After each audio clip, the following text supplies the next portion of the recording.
This is a temple of Ptah and his, who is the architect of the gods, and his consort Sekhmet. Okay, and Sekhmet is the goddess of war and healing, which appears to be a paradox. But essentially, if you come to Sekhmet, who is always shown is a figurine that is usually in black. It is very similar to the Tibetan concept that black is one of the most beautiful, because black is the only state of being that can absorb anything. So if you come to Sekhmet and enter into her presence, and you use the power called sorrow to empty yourself out in her presence, you don't take those conflicts into the external environment and make war on yourself and others. So what we have come here to do is to begin some of our ritual work together. And the temple is a map of who we are in body, mind, and spirit. So you'll always see that there's a trinity in relationship to the temples.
I want to go ahead and go immediately into our work with spirit. Essentially, this is what's called a channeling or an induction. It constitutes the setting aside of the rational critical mind and allowing another personality to speak through. Many of you are familiar with the entity Antunre, who was an indigenous Nubian, and he will then take you through the rest of our journey time here together. Okay?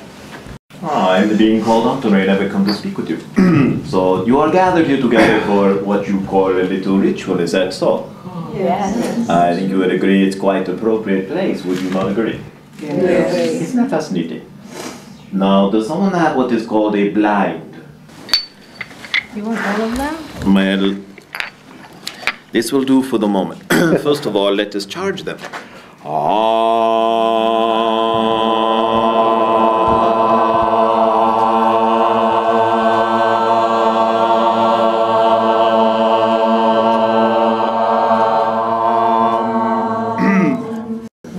And each of you represents one of those essential components that make you all complete.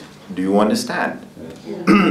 And as you go through this journey through the sacred city that is Egypt, I will try to give you increasing revelations as to your journey into where it all begins.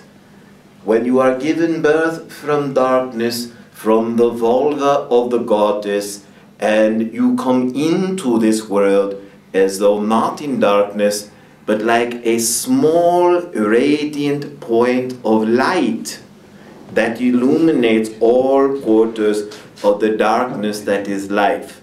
And as that crystal turns and casts light to all parts of the temple, you become a living revelation. Do you understand?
do is to find, the single point of light, and it will always guide you to the nurturing qualities of the goddess. Do you understand? Yes. Because what you give rebirth to each time you come into the luminosity that is the goddess, you come into a rebirth of yourself. Do you understand? Yes.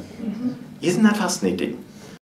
You see, the crystal is like what you call third eye. It has the ability to penetrate into all quarters of the darkness of the temple. Do you understand?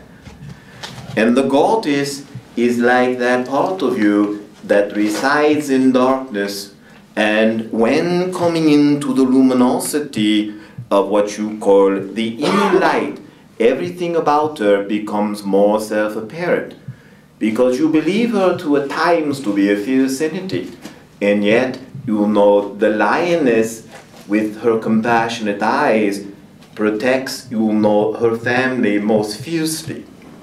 So you must come to know that what you associate as the darkness or your sorrow is the ability to empty yourself out before the Great Mother, and she will receive anything you bring before her. But do not attempt to deceive her and hide away some element of yourself as though it can be hidden, because she will track it down with a fierceness and bring so much intensity to life that you will think as though you have been attacked by a lioness protecting her cub.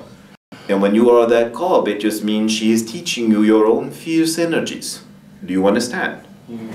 Isn't that fascinating?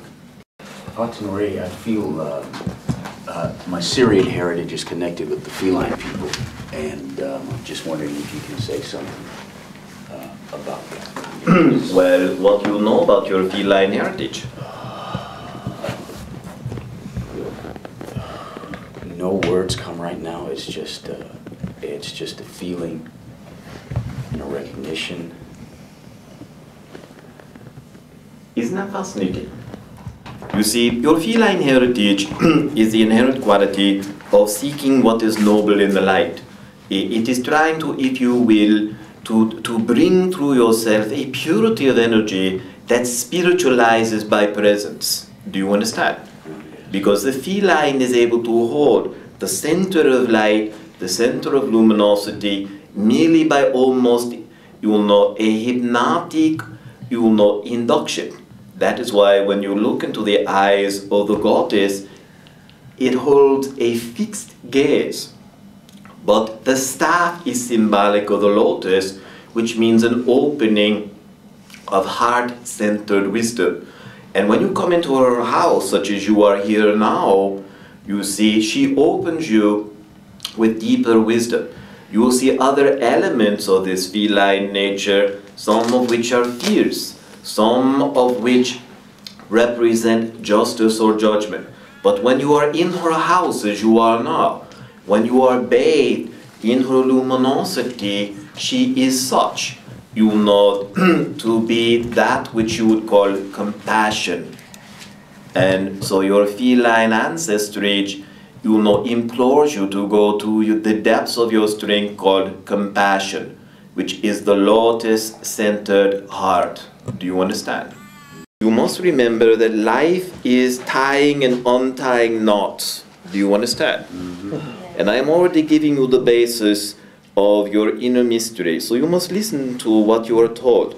And you may wish to look along the lines of the temple, because where your sight gaze is, according to your position of Ra, you may make out certain gods and goddesses along some of the walls of the temples, and they are the ones that will serve you in your dreams. Do you understand? Yes. Isn't that fascinating? Yeah. Now, of course, the circle would move as the beam of light moves, in different seasons. Do you understand? Yeah. But the gods and goddesses that were once many then became one.